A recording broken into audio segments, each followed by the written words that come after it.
শাকিব খান তো নাম্বার 1। খুবই ভালো ছিল, খুবই ওয়ান অফ দ্য বেস্ট। মুক্তির প্রথম দিন থেকেই বক্স অফিসে দারুণ সাড়া ফেলেছে শাকিব খানের বরবাদ।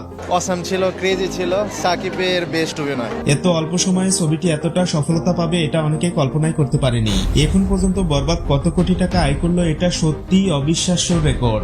বলছি সব বিস্তারিত। খুব ভালো লাগলো তাই আবার সেই বরবাদ। এত অল্প সময়ে এত টাকা আয় করবে এটা যেন শাকিব হেটার্সরা কিছুতেই মানতে পারছে না। ছবিটি প্রিয়তমার রেকর্ড মাত্র 7 দিনেই ভেঙে দিয়েছে। প্রিয়তমার 1 মাসের আয় ছিল 27 কোটি, আর বরবাদের আয় 7 দিনে 27 কোটি 43 লাখ টাকা। নির্মাতা সংস্থা জানিয়েছেন এটা কেবলমাত্র শাকিব খানের জন্যই সম্ভব হয়েছে। বরবাদ কেমন লাগছে?